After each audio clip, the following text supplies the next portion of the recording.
Hello everybody, what is up? Cobra here with another review for my 1914 painted pieces. Today is another oddball nation. This is a nation that can come into the war, and it is considered a minor power, and it is Mexico.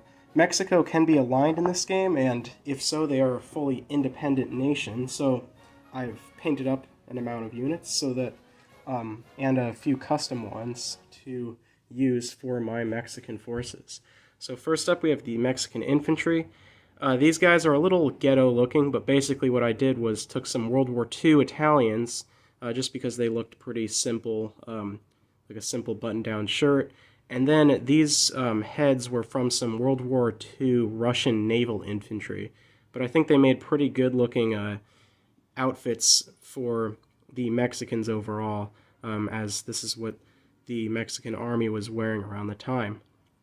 And there are a couple other infantry variants I have in here, so let's see if I can find any. I guess we'll show off the Calvary, just some average risk cavalry pieces that we have normally seen in most of my 1914 reviews.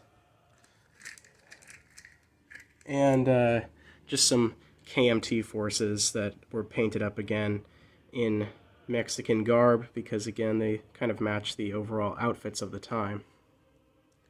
So then getting on into the normal units. Now this box is basically a half-length box compared to my other ones, so all the other units are basically stored in this main compartment. So I guess getting onto the Air Force, we have the fighters, pretty nice looking fighters. The Mexican Air Force has been around for a pretty long time now. It actually predates the American Air Force by a little bit, and especially as a combat force, the Mexicans not only had an Air Force, but actual combat planes. The first aircraft that they were using in a combat role were actually bombers. So it was up until the 1916s when the Americans started transitioning their signal corps into their Air Force, but during that time, the Mexicans did have a larger bomber formation, only being around 2 bombers, but they also had some fighters. And they were being used during the Mexican Revolution. But they do start the game in 1914 with a bomber, so I remember in the game that we played, when they do go to war, that bomber can be a bit of an annoyance to the American player, which usually tries to strike at it with some fighters.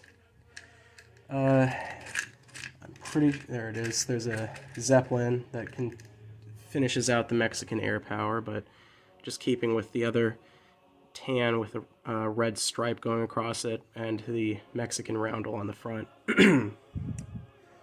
Getting on to the Mexican Navy, which is definitely not the strongest force in the game. It only, I guess, the beginning of the game starts with a cruiser. As you can see, this is just the central powered cruiser I'm using for all the other nations. It's a World War II Dutch cruiser. And as for the naval jack, I decided to use this, I think it's a flag, it's one of the variants of the Mexican flag, back from like the 1800s when they seceded from Spain, but I thought it looked pretty cool. So that's their cruiser. Here is a Mexican transport, which also starts as their navy. Again, you can see that naval flag a little better right there. I do like the Mexican Navy's color scheme, though. It's kind of cool with the light gray tops and the, basically you've got the light gray superstructure, the dark gray tops, and the white sides. This is a pre-dreadnought. We've got the kind of a joke ship, the Mexican Battleship. You know, just in case.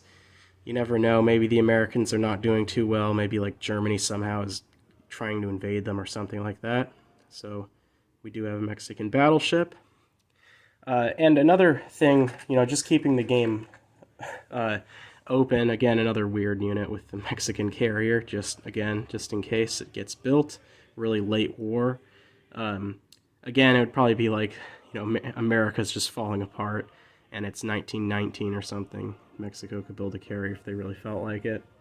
But there is an option to play as the Mexicans. Like if you had too many players or something, you could have someone be neutral Mexico and they can end up joining a side. And so they could, during that time, build up some sort of a little small fleet. And let's see, we got the Mexican destroyer. Just the same 3D printed destroyer I've been using. And finally, for naval units, we've got a Mexican monitor, like river monitor. Then for land units, we have the Mexican tank. This is the, I forget the name of it, the, dang it. Yeah, forget the name of it now, but basically this was a locally built Mexican tank. Again, the Mexicans beat the Americans to building a tank. They constructed this thing as a locally produced unit, I think around 1917. And I think about 2 were built and possibly used during the Mexican Revolution. But we do have a couple, and they were designed by me, these 3D printed ones. HBG started selling them too, so you can pick up some nicer, smooth looking ones. But I do like my versions. I like the size of them, you know, they're pretty like nice, squat looking tanks. We got the heavy tank. This is just that German K-Wagon, only, you know, in Mexican colors. So you can see big old Mexican flags on the sides of it, or roundels. And yeah, lots of exhaust ports and guns sticking out the sides of it. Very imposing looking unit. We got the Mexican armored car, just a Rolls Royce, simple color scheme, nothing too special about it. Mexican artillery, I just decided to use Risk artillery just because I had some extra on standby, and like I used a lot with my neutrals too. A lot of nations during World War I had pretty outdated artillery, like a lot of Latin American nations especially. Most of them were still using like powder and fuse-lit ones. Here we have a armored train. This also, Mexico gets one of these starting in Mexico City because they did have a couple armored trains. And that's a pretty useful unit for if Mexico goes to war with America, they can ship units from Mexico City up to the American front line in the desert. Here we have a Mexican siege artillery. And lastly, I'm pretty sure, yep, is the Mexican railroad gun. Another pretty cool looking unit. Just the same railroad gun I've been using for all my other nations. But yeah, overall, you know, not as many units, but still a pretty fun power to play. They were definitely a fun addition to the game. You know, they're not super overpowered, and they get crushed pretty quickly if the Americans put all their willpower to it. But again, they are a fun little nation to play as in Global War 1914. So, hope to see you guys again, and subscribe to the channel if you're new, and like the video, and leave a comment on what you would like to see next. Cobra, out.